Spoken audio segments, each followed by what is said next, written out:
Meus irmãos, eu quero convidá-los a abrir a Escritura no livro de Atos, capítulo 2. E nós leremos do verso 37 até o verso 47.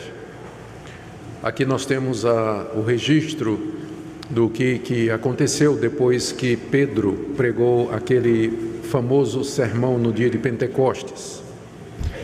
Nós lemos como a multidão se compungiu no coração, o coração de todos foi tocado. Nós vamos, aqui também tem a orientação de Pedro sobre o que eles deveriam fazer, e temos uma descrição de como vivia os primeiros convertidos. E eu escolhi esse texto porque aqui você tem a descrição da primeira igreja cristã que jamais houve, que foi essa igreja que se formou aqui nesse momento. E hoje à noite o meu tema é exatamente a igreja e a importância de nós pertencermos a ela.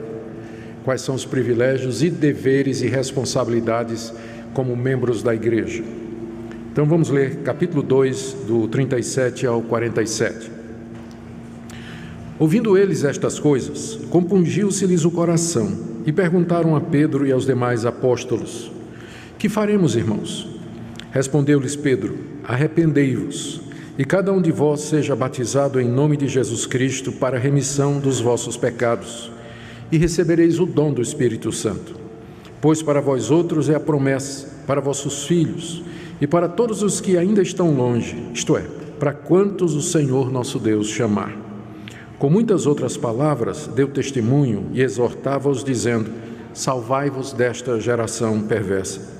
Então os que lhe aceitaram a palavra foram batizados, havendo um acréscimo naquele dia de quase 3.000 pessoas.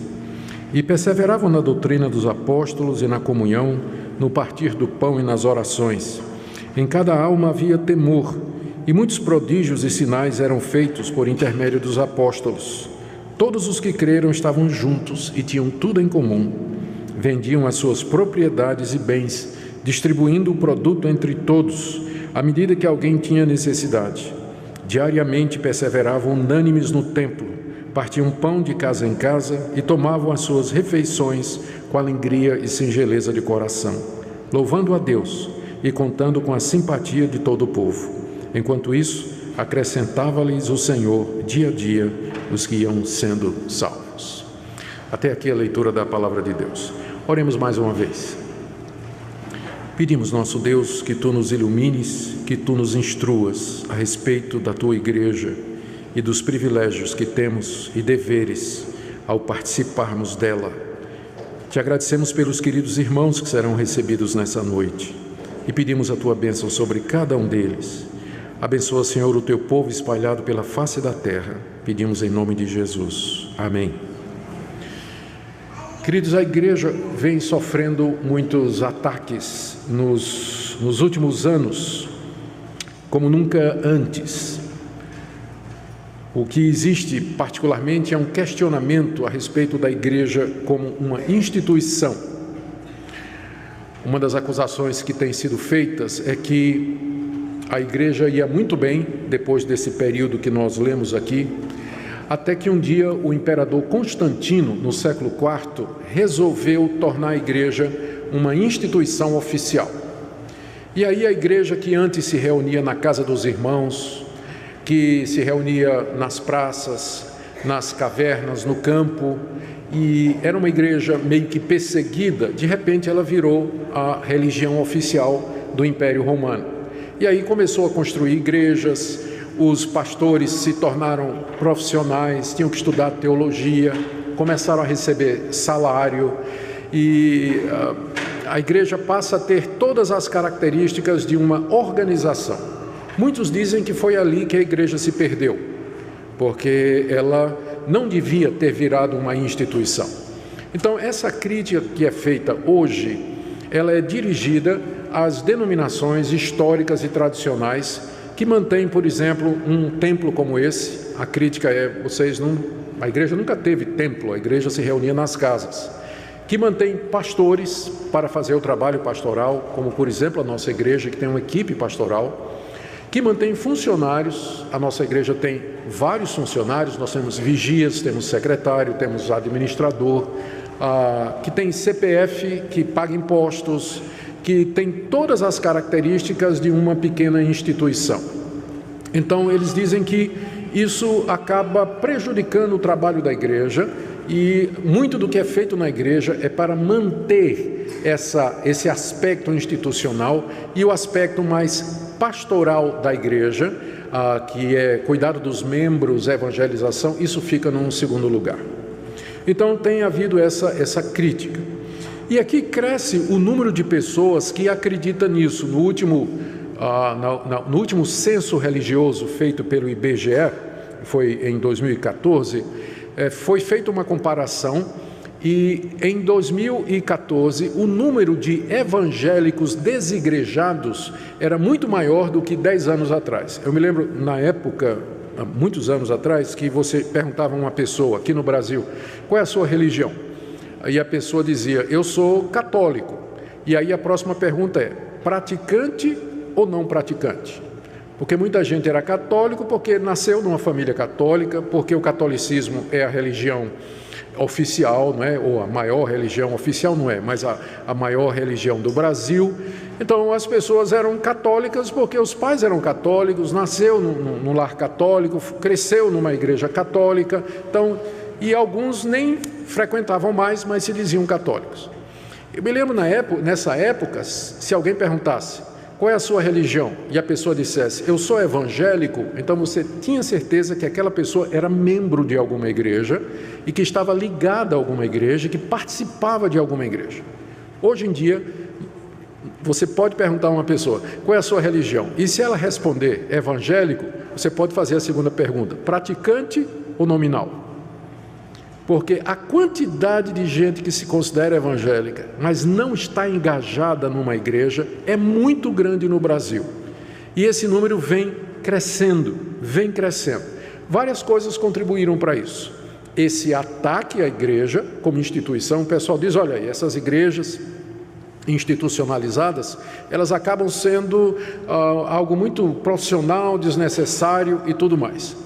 Outra coisa: igrejas que se desvirtuaram e deram uma falsa impressão. Eu tenho um amigo meu, ele é da Assembleia de Deus, ele tem doutorado em teologia, e a tese de doutorado dele foi sobre, o título é Decepcionado com a Graça. Decepcionado com a Graça. O nome dele é Paulo Romeiro, ele é um pastor pentecostal, professor de teologia em São Paulo, na Universidade Mackenzie. E nesse livro, que foi uma pesquisa, o Paulo Romeiro entrevistou centenas de pessoas que eram membros das igrejas neopentecostais e que saíram de lá e não querem mais saber de igreja nenhuma.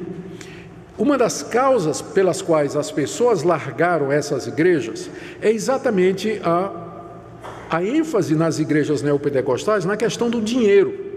Campanha financeira, a insistência que a pessoa faça sacrifícios, que a pessoa dê tudo que tem, as promessas que eram feitas de prosperidade financeira e que nunca acontecem, exatamente porque a Bíblia não garante, a Bíblia não diz que se você der, então Deus está obrigado a dar de volta. Esse tipo de transação que é feita nessas igrejas decepciona muita gente, e a pessoa aí tira o todo, tira parte pelo todo. Para essas pessoas, então, igreja evangélica nenhuma presta. Todo pastor é ladrão, todo pastor gosta de dinheiro. A igreja, na verdade, é um mecanismo para tirar dinheiro dos bobos e por aí vai. Então, esse tipo de igreja, junto com a decepção com a igreja institucionalizada e o surgimento das mídias sociais, onde é possível você ficar em casa no domingo e assistir sermões dos pastores mais renomados ali no seu celular ou no seu laptop, e as pessoas então optam por ficar em casa em vez de se envolver numa igreja, tem contribuído para crescer o número de desigrejados. Pessoas que se consideram evangélicas, mas elas não querem participar de uma igreja, não querem se envolver numa igreja. O que é que nós dizemos para isso? Há várias respostas que nós podemos dizer para isso. Primeiro é que é verdade, não é totalmente errada a crítica que tem sido feita à igreja como instituição. O problema é quando a igreja considera o templo, a instituição, a organização como sendo a essência dela e gasta os recursos e o tempo para preservar e manter isso aí. Aí de fato está errado. Mas o problema não é a instituição, o problema é a institucionalização disso aí. É que isso acaba virando um ídolo ou a razão errada pela qual a igreja existe. É impossível você ter um ajuntamento de pessoas.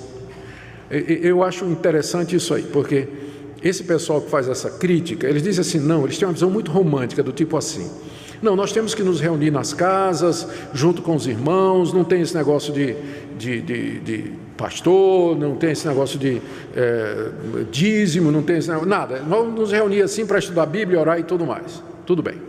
Tudo vai muito bem, até que de repente, lá no meio deles, aparece alguém que discorda e diz assim, não, eu não acho que a gente tem que batizar por imersão, não. A gente tem que batizar botando água na cabeça, não é mergulhando a pessoa. E aí começa a briga. Resposta, quem é que vai decidir? Alguém vai ter que dizer o que é certo e errado. Então, em seguida, o próximo passo dessa organização informal é que eles vão escrever uma declaração de fé. Nosso grupo acredita nisso aqui. Então, para ser membro do grupo, você tem que acreditar nessas coisas aqui. Porque vai ter uma hora em que as pessoas vão começar a pensar diferente e elas vão precisar de alguém que faça mediação e diga, não, é isso aqui que nós acreditamos. Então, não vai demorar muito e já vai aparecer uma confissão de fé. Vai ter uma declaração. Não vai demorar muito, vai crescer e de repente vai ver que a casa dos irmãos não cabe mais. Nós vamos ter que alugar algum barracão, algum espaço, alguma coisa para poder reunir os irmãos, porque o número já cresceu muito. Mas para alugar vai ter que ser no nome de alguém, não vai? E não vai ter que ter aluguel? Vai passar a sacolinha. Vai passar a sacolinha. Irmãos, vamos contribuir para poder alugar e tal, e tal, e tal. E vai crescer e vai chegar os meninos, a criançada, correndo de um lado para o outro, gritando, fazendo barulho. E agora? Não, nós temos que ter alguém para cuidar das crianças. Mas quem? Então vamos fazer uma escala aqui. Aí vão ver que a escala de voluntário não funciona. Não funciona, você faz uma escala de... Muitos membros têm boa vontade, querem ajudar e tudo mais, você faz uma escalinha com eles e a escala sai furando, sai furando, sai furando. Então você vê que você precisa ter alguém dedicado para isso, mas uma pessoa dedicada para isso, ela precisa ser contratada. Ela precisa receber para isso. Então já vai receber alguém. Mas ela vai ser contratada em nome de quem? Quem vai assinar a carteira dela? Tem que ter um CNPJ. Aí já vamos registrar no cartório. Entende? Então, cedo ou tarde, eles vão acabar fazendo a mesma coisa que as igrejas históricas já descobriram que tem que fazer. Tem que ter CNPJ, tem que ter arrecadação de dízimos e ofertas, tem que ter prestação de conta, tem que ter gente que recebe para fazer certas coisas na igreja. É uma visão romântica e impraticável, aquela que acha que a igreja não precisa do mínimo que uma instituição tem para poder funcionar. Então, o problema não é a instituição, é quando a instituição vira um fim em si mesmo. Aí está errado. Mas a instituição existe para dar suporte ao alvo principal da igreja, que é a edificação dos membros, evangelização, trabalho missionário e assim por diante. Eu fico imaginando, por exemplo, nós ouvimos aqui o pastor Erickson falando do trabalho missionário que vai ser feito. Se não tiver uma instituição, apoio por detrás desse tipo de trabalho, como é que ele vai ser feito? Como é que ele vai ser feito se não tiver esse apoio? Então nós precisamos de um mínimo de instituição. Segunda coisa, o fato de que tem igrejas que deturparam a mensagem do Evangelho e colocaram um falso Evangelho que é voltado para explorar a fé do povo e arrecadar, não quer dizer que todas as igrejas são assim. Não quer dizer que todas as igrejas são assim. Então é um erro muito grande você tirar o todo pela parte, porque algumas igrejas fazem isso, não quer dizer que todas as igrejas fazem isso, porque tem pastor desonesto, não quer dizer que todo pastor é desonesto. Eu já contei para vocês, quando eu comecei o meu ministério, que eu fui com a Minca em Recife, nós íamos alugar uma casa que ia funcionar como casa-igreja, foi um trabalho de plantação de igreja. A gente ia alugar uma casa e na sala da nossa casa a gente ia começar um trabalho. e depois expandir, comprar um terreno, enfim, seguir todos os trâmites normais para fazer uma igreja crescer. Aí, procurando casa para alugar, indo nas corretoras e tudo mais, e aí eu descobri que eu não tinha fiador para alugar, não é, a casa. E aí o corretor geralmente perguntava: qual é a sua profissão? Ele disse: eu sou pastor. Ah, não precisa fiador não, está tranquilo. O senhor é pastor? É pastor presbiteriano. Não precisa fiador não, pode ir, nós sustentamos aqui. Tenho certeza que hoje, se eu for alugar um apartamento, né, e a pessoa perguntar, e eu disser: eu não tenho fiador, né, e a pessoa perguntar: qual é a sua profissão? E eu disser: pastor evangélico, ele vai dizer: nem que se eu tivesse 3 fiadores eu alugava para o senhor. Porque essa é a fama que tem hoje, e que é causada por alguns que infelizmente se passam por homens de Deus e na verdade não são, e sobre os quais a Bíblia nos adverte. Então, por conta de todas estas coisas, tem pessoas que optam por não se tornar membro de uma igreja. Eles acham que eles podem ser cristãos em casa. Eles podem ser cristãos discutindo teologia lá no Starbucks, tomando um cafezinho e conversando e tal, e isso aí é suficiente para manter a vida cristã deles. Mas será que é assim? O que eu queria com vocês nessa noite, o que eu queria mostrar para vocês hoje à noite, é que a igreja, ela foi instituída por Deus, para ser a maneira pela qual Ele age no mundo, reunindo o seu povo que é salvo pela graça, povo com quem Ele vai habitar para todo sempre no novo céu e na nova terra. Vamos começar então perguntando: o que é uma igreja local? E eu creio que a melhor resposta está aqui no texto que nós lemos. O que aconteceu depois que Pedro pregou aquele sermão, que nós lemos aí no capítulo 2, começando no verso 14, e que termina no verso 36, Pedro pregou a respeito de Cristo, como Ele era o Messias, de acordo com a Escritura, e quando ele terminou de pregar, nós lemos no verso 37 a 41, que a multidão se tocou com a palavra de Pedro e perguntou: o que é que nós vamos fazer? E agora? Nós acreditamos em você, Pedro, estamos arrependidos. Aí a resposta de Pedro foi: vocês têm que se arrepender, vocês têm que ser batizados, e vocês vão receber o perdão de pecados, e vocês vão receber o Espírito Santo, e essa promessa não é somente para vocês, é para os filhos de vocês, e para outros que Deus vão chamar ainda mais, e vocês têm que se salvar dessa geração perversa, porque Deus vai trazer juízo sobre ela, pois ela rejeitou o Messias. Então vocês têm que viver de maneira diferente. Então, naquele mesmo dia, diz aí o verso 41, 3.000 homens foram batizados, aqui não estão contando as mulheres, e muito menos os filhos deles que estavam incluídos aqui, segundo a promessa, é para vocês e para os filhos de vocês. Então a gente imagina aqui uma multidão em torno de 6 a 7 mil pessoas, que escutou a palavra de Pedro, e então foi batizada. O que aconteceu? Terminado isso, cada um foi embora. Oh, graças, criei no Messias, encontrei Jesus Cristo, fui batizado, agora eu vou para casa cuidar da minha vida. Foi isso que eles fizeram? Não. Qual foi a resposta? O que é que eles fizeram em seguida? Eles se organizaram como comunidade. Olha o que é que diz o texto, verso 42.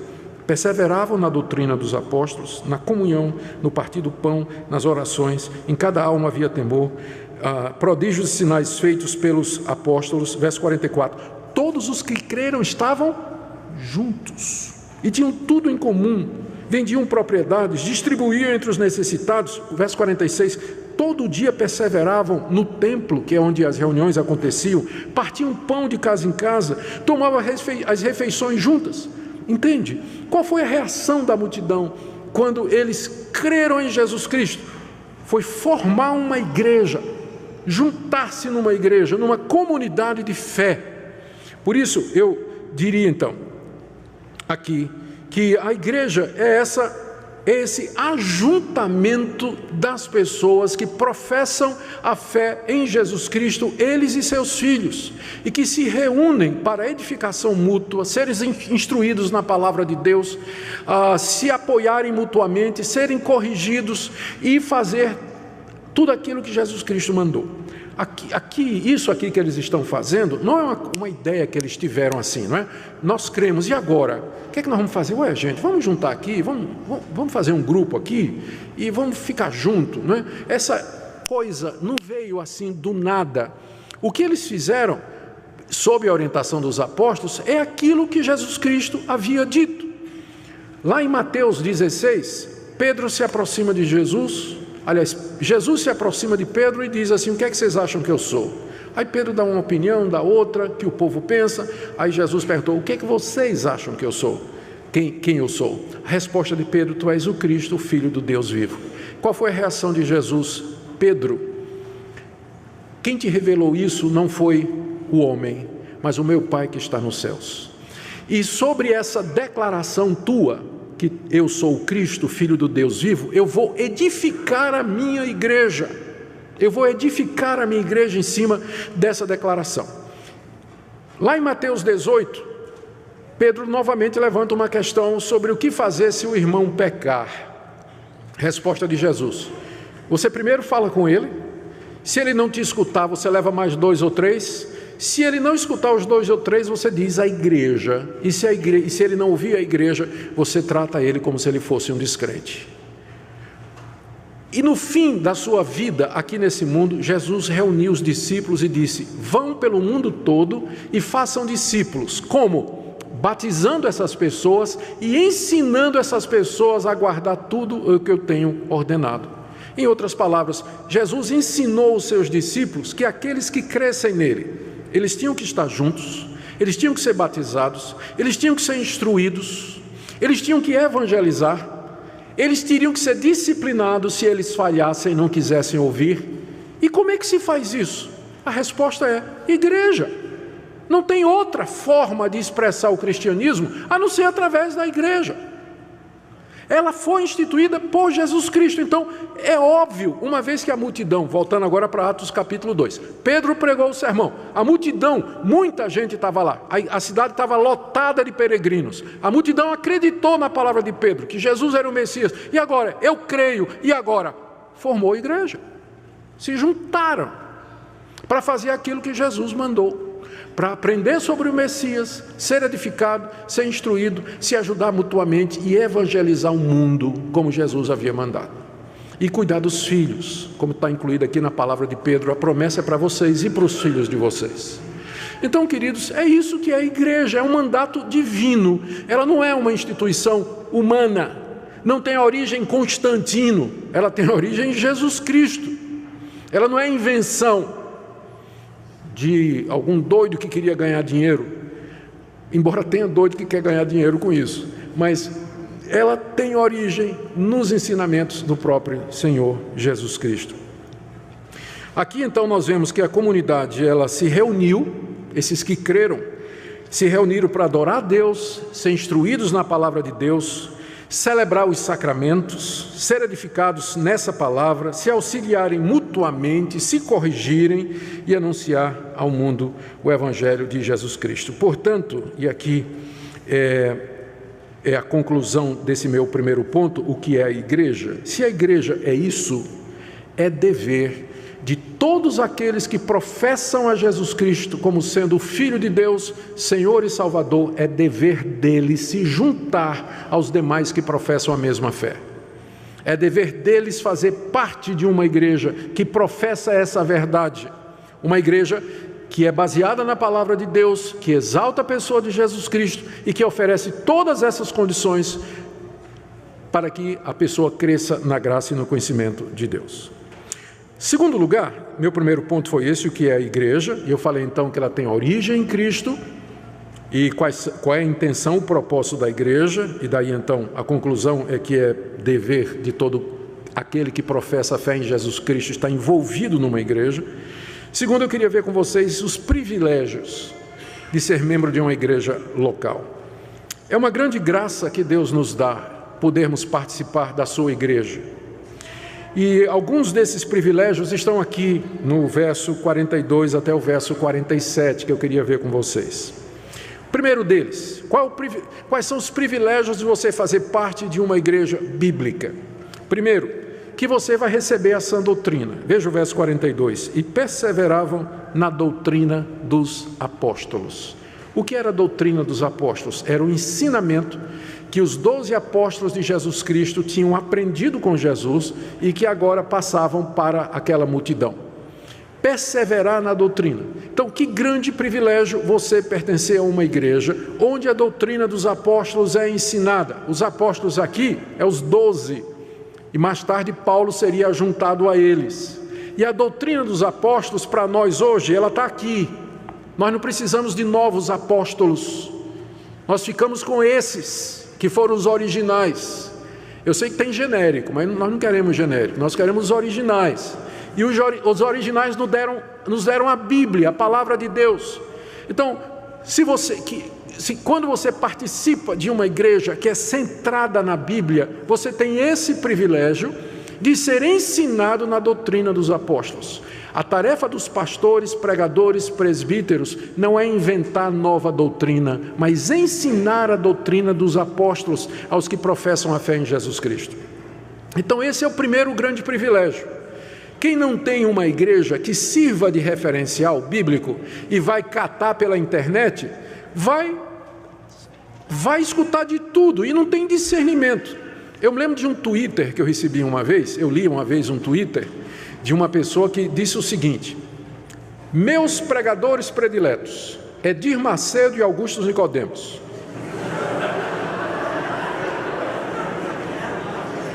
Pense num discernimento. Pense no discernimento, não tem. Sai catando na internet e sai ouvindo tudo, né? E não percebe a diferença. O privilégio de você ser membro de uma igreja bíblica é que você tem um referencial seguro de doutrina, a doutrina dos apóstolos, que vai ensinar você, vai instruir você, na verdade,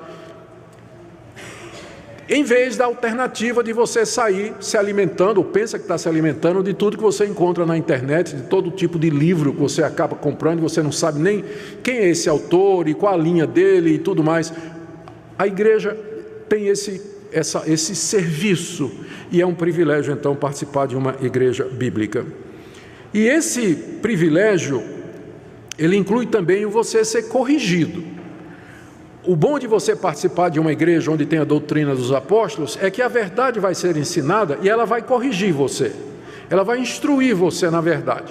E se você relutar, se você resistir, e se você, por exemplo, resolver teimar e continuar a fazer errado coisas que a doutrina dos apóstolos dizem que estão erradas, o próximo passo é que você vai ser amorosamente, pastoralmente confrontado. E você vai ter que prestar contas. Por que você conhece a doutrina dos apóstolos? Você sabe que você não pode viver do jeito que você está vivendo. E por que você continua vivendo assim? Não, porque eu acho. Não é porque acha. A doutrina bíblica diz que esse tipo de comportamento é errado. Você está dizendo que você é crente. Você professou sua fé como crente em Jesus Cristo. Você não pode viver dessa maneira. Não, mas eu quero viver assim. E aí então vem a disciplina, a correção do membro. Ele é corrigido, ele é exortado. Isso faz parte da doutrina apostólica. Quando uma pessoa não está engajada numa igreja, ela vai viver do jeito que ela quiser, ela não vai prestar contas a ninguém. Não tem ninguém em cima dela vigiando, né? Que é bom, né? Se a gente fosse santo, mas a gente sabe que é pecador. E é bom ter alguém que nos olha, alguém que supervisiona. A palavra presbítero no Novo Testamento é igual à palavra episcopos, bispo. A palavra episcopos significa supervisor. Então o presbítero / pastor, ele é um supervisor da igreja. Exatamente porque uma das funções da igreja é zelar pela vida dos membros. Então que privilégio você fazer parte de uma igreja bíblica. Você fica seguro, você sabe que se você errar, vem alguém amorosamente confrontar você e corrigir você. Um outro privilégio que a gente encontra aqui é a comunhão com verdadeiros irmãos. Veja o que diz o verso 44. Todos os que creram estavam juntos e tinham tudo em comum. E veja ainda o verso 46, diariamente eles perseveravam unânimes, juntos no templo, partiam pão de casa em casa, tomavam as suas refeições com alegria e singeleza de coração. Um outro privilégio que o texto nos declara de ser membro de uma igreja é você ter a oportunidade de conviver com pessoas que têm a mesma fé. E você vai descobrir, convivendo com essas pessoas, comendo na casa um do outro, indo juntos para eventos, participando juntos de atividades, vocês vão descobrir que essas pessoas, elas têm as mesmas lutas que você. Elas também estão lutando contra o pecado. Elas também têm dificuldades, às vezes têm dúvidas também, mas também têm alegrias, têm testemunhos que elas vão contribuir de livramento, de como Deus abençoou. Então isso vai fazer você se sentir parte de um corpo, de pessoas que professam a mesma fé e têm o mesmo objetivo. E esse é um grande privilégio que um desigrejado não tem. Ele está sozinho. Quando ele cair, com quem ele vai orar? Se ele tem dúvidas, com quem ele vai tirar? Você sabe como é que esse pessoal tira dúvidas? Pega o e-mail de 10 pastores e manda a pergunta. Assim, toda semana eu recebo umas 10. Mas eu estou sabendo que aquela pergunta ela não vem só para mim. Ele mandou para mim e mandou para mais uns 10 pastores da internet, não é que ele vê na internet. Aí do tipo assim, pastor, eu era casado, traí minha mulher, me separei dela, eu posso casar outra vez? Eu geralmente respondo assim, já perguntou o seu pastor? Né? Por que você está me perguntando por e-mail? Você não tem pastor? A quem você pode perguntar? Geralmente é essa a minha resposta, porque eu sei que ele mandou essa mesma pergunta para 10 outros pastores. Ele não participa de nenhuma igreja, então ele fica fazendo isso, fica catando resposta onde ele pode encontrar. Que privilégio você participar de uma comunidade em que há pessoas, há irmãos com quem você pode compartilhar sua vida e suas dificuldades. E agora, o terceiro privilégio que eu quero mencionar está no verso 42. E diz assim, perseveravam na doutrina dos apóstolos, na comunhão, já mencionei, e no partir do pão. O partir do pão aqui é uma referência à ceia do Senhor. Aquilo que Jesus disse aos seus discípulos, quando vocês se reunirem, partam o pão e bebam o cálice em memória de mim. Uma pessoa que não participa de uma igreja regularmente, ela está privada desse privilégio de comer o pão e beber o cálice com os irmãos em memória de Cristo. Jesus disse que isso era uma forma de edificação espiritual. Quando nós comemos o pão e bebemos o cálice como igreja, nós nos alimentamos do Senhor Jesus pela fé.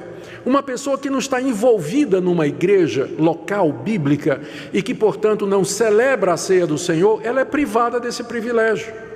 Não faz sentido ela sozinha em casa pegar o pão, um cálice, tomar e pensar que ela está celebrando a ceia, quando o propósito da ceia é exatamente mostrar a comunhão dos irmãos em torno da pessoa de Jesus Cristo. É esse que é o propósito da ceia. Nós participamos, embora sendo muitos, nós comemos do mesmo pão e bebemos do mesmo cálice. Não faz sentido você celebrar a ceia sozinho em casa, porque ela expressa exatamente a comunhão. Então esse é outro privilégio, você participa dos sacramentos. E também não só do pão, mas você participa também do batismo, que foi o que Pedro disse para aquela multidão. A multidão perguntou, o que é que eu faço? Pedro disse, vocês se arrependem e vocês são batizados em nome de Jesus Cristo, porque a promessa é para você e para os seus filhos. E você sabe que tem gente que se batiza, né? Já ouviram falar? Mas tem gente que não quer saber de igreja, então ele mesmo, ou então se afunda, né? Dependendo da convicção dele, e acha que aquilo é batismo. O batismo é o selo público, externo, de que você tem uma aliança com Deus. Não faz sentido você fazer isso sozinho, mas é uma expressão de que você faz parte de uma comunidade de fé. Então, é outro privilégio que nós temos. Mais um privilégio de participar da vida da igreja é a vida comunitária de oração. Veja o final do verso 42. Eles participavam nas orações. Como os judeus, esses primeiros cristãos oravam 3 vezes por dia.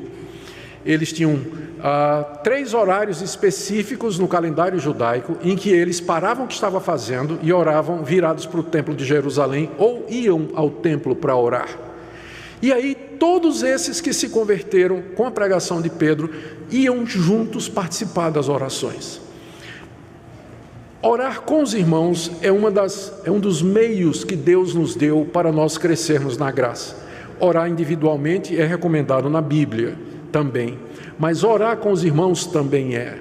Eles participavam nas orações. Quando a gente ora com os irmãos, você tem gente orando por você e você percebe que você tem mais coisas a pedir do que somente aquelas coisas egoístas que você acaba pedindo.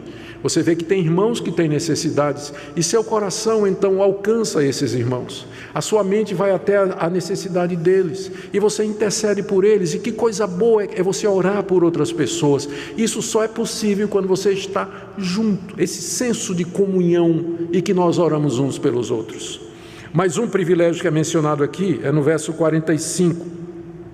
Diz aqui que vendiam as propriedades e bens, distribuindo o produto entre todos à medida que alguém tinha necessidade. O que é que tinha acontecido?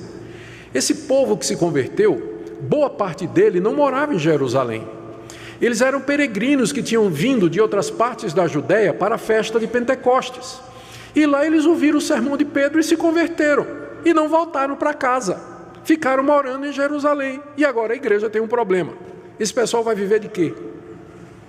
Então, quando a necessidade começou a apertar, porque de repente a igreja passou de 120 membros para 5 mil. Pensa no avivamento, né? 120, 5 mil. Esse pessoal vai viver de quê? Uma parte morava em Jerusalém, tinha sustento, tinha propriedades, eram moradores da cidade. Outra parte eram judeus que tinham vindo de lugares diferentes, que não tinham emprego. Mas acharam o Messias, e para eles a coisa mais certa do mundo parecia isso, ficar ali com a família deles, ali na igreja, porque é lá a comunidade do Messias.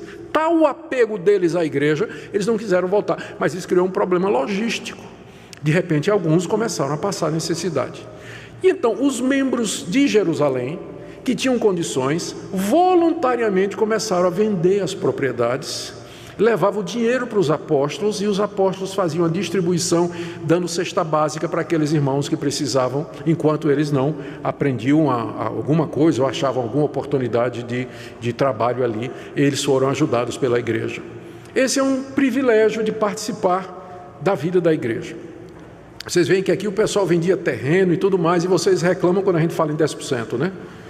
Quando a gente fala em 10%, vocês ficam tudo reclamando. Na época de Jerusalém, eram propriedades inteiras, né? Mas nós não vamos voltar para aquela época, pode ficar tranquilo. Era um momento específico na vida da igreja esse aqui, em que havia essa necessidade emergente, não é? Havia essa necessidade.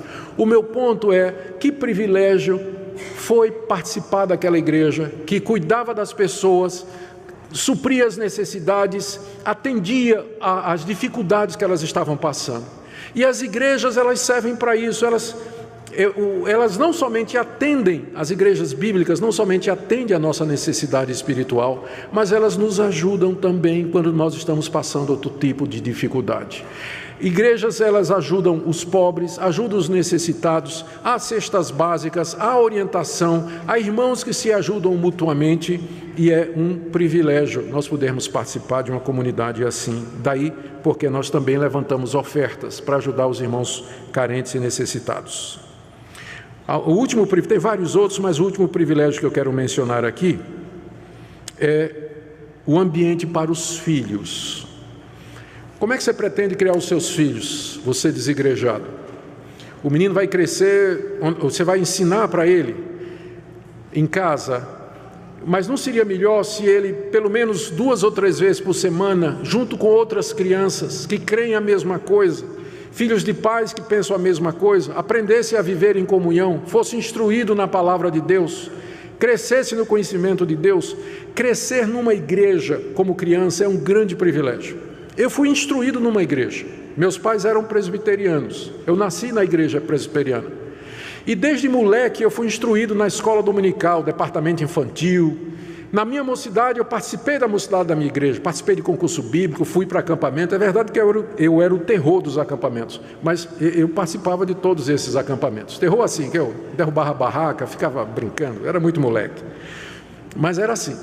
Eu me desviei da igreja, saí da igreja aos 16 anos de idade, joguei tudo para fora, fui para o mundo e vivi uma vida muito dissoluta.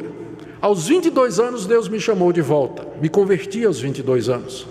Na noite que eu me converti, uma noite de setembro de 1977, tudo que eu tinha aprendido quando criança voltou, como se nunca tivesse saído.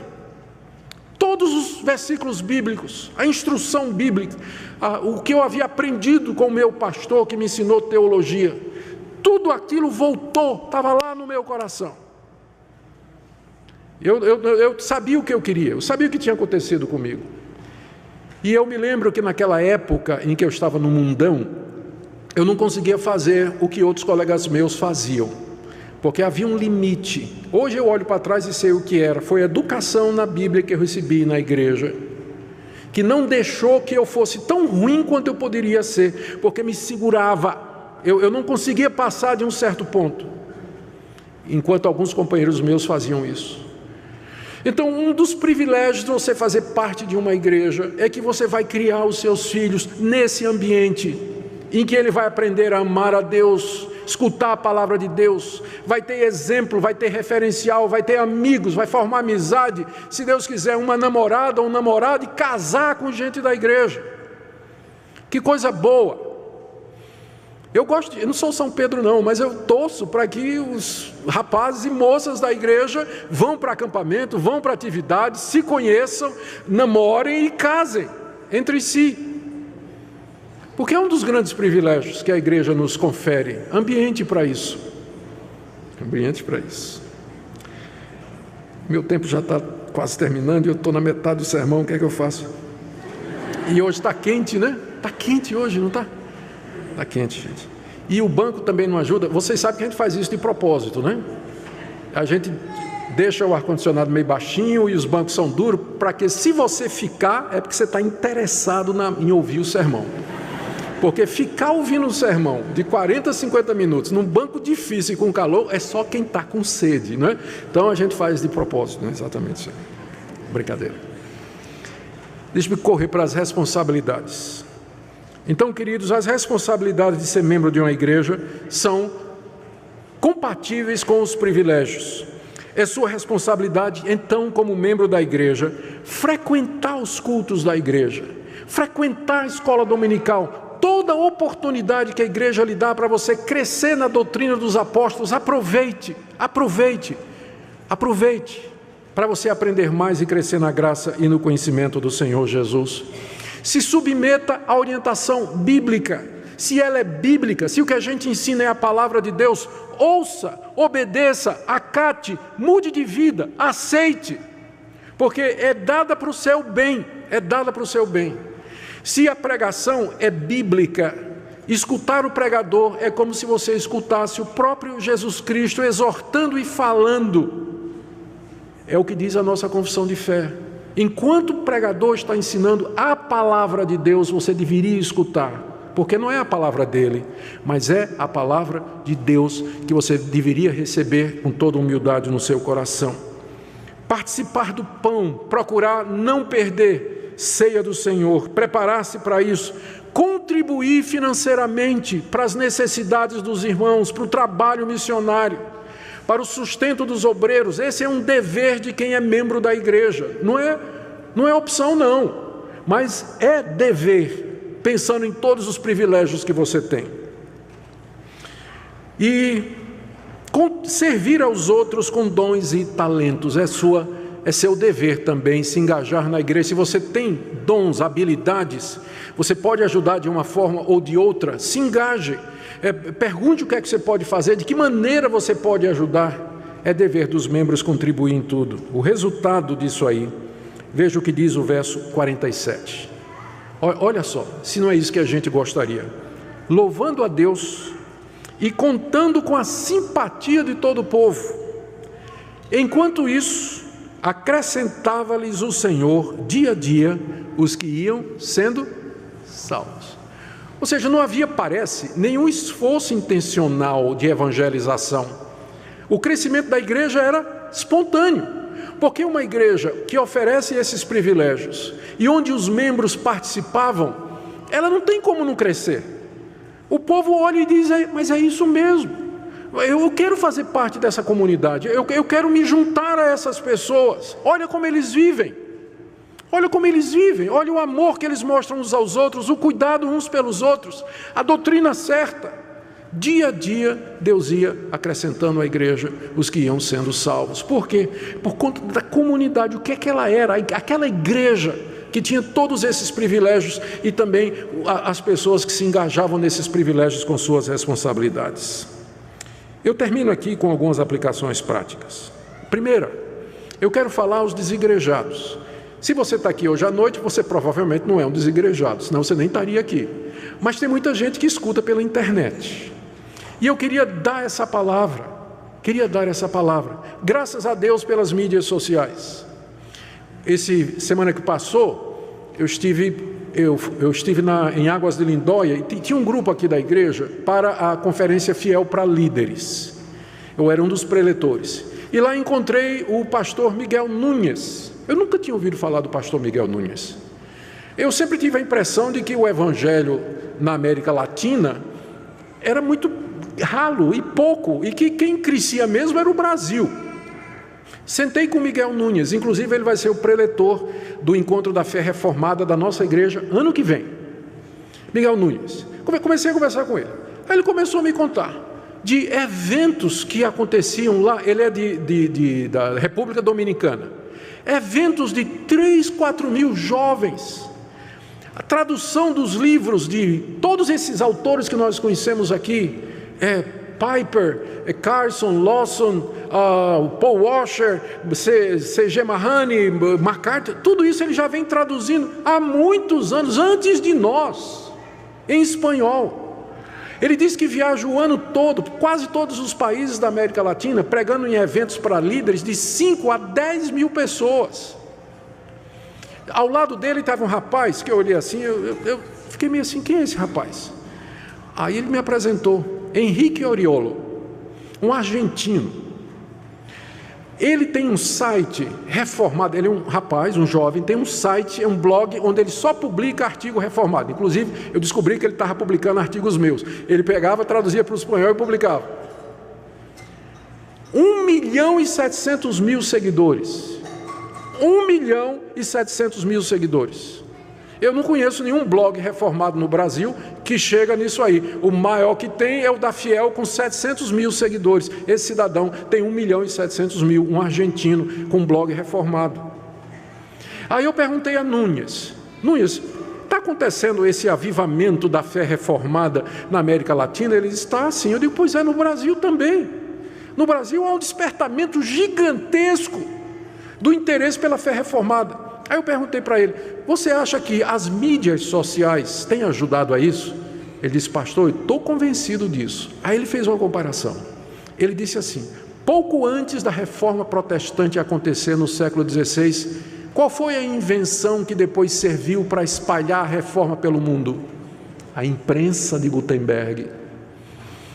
Porque tinha imprensa, Lutero podia imprimir os seus sermões e os seus livros e incendiou a Europa. E ele disse, o que a imprensa foi para a reforma protestante, as mídias sociais são hoje para a reforma, 500 anos depois na América Latina.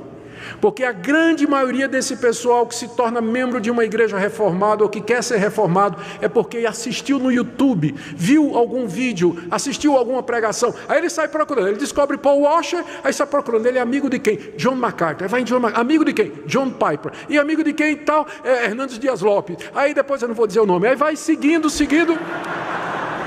vira reformado, vira crente e resolve participar. Então, quando eu falo, eu estou naquele, não me esqueci do meu ponto não, meu ponto é os desigrejados. Eu disse que tem gente que assiste e que é desigrejado. Eu não estou falando mal das mídias sociais, eu estou dizendo que elas são uma bênção, e de fato, Deus tem usado as mídias sociais para espalhar o evangelho no mundo todo. Mas é um equívoco você pensar que assistiam, viver na sua casa, assistindo os sermões desses pregadores, nos domingos, que isso é ser igreja. Não substitui, não substitui. Então, o meu apelo àqueles que usam as mídias sociais, que me ouvem através da mídia social, é exatamente esse. Se Deus usou alguma das pregações desses pastores, minhas pregações, para convencer você, abençoar você, graças a Deus por isso, mas isso é apenas Deus abrindo o seu apetite. Você devia seguir todo o caminho e se tornar membro de uma igreja bíblica, onde você vai ser instruído, orientado, consolado, abençoado, ajudado e corrigido. E você vai poder ser uma bênção para outras pessoas também. Minha segunda palavra é para aqueles que vão ser recebidos hoje como membros. Hoje à noite nós estamos recebendo cerca de 60 irmãos que vieram de outras igrejas. Até o final do ano nós vamos receber mais uns 40 que serão batizados e farão sua profissão de fé. Mas esses irmãos de hoje, eles estão vindo de outras igrejas. Alguns já não frequentavam mais nenhuma igreja, resolveram se tornar membro de nossa igreja. Alguns vieram de igrejas presbiterianas e resolveram se tornar membro das nossas igrejas. Eu queria que você meditasse, hoje à noite você vai ser recebido. Queria que você pensasse nos privilégios que isso representa e que você resolvesse no seu coração que você vai levar a sério os deveres que você assume hoje como membro dessa igreja, Você reflita sobre isso. Uma palavra também aos filhos dos crentes que já nasceram membros da igreja.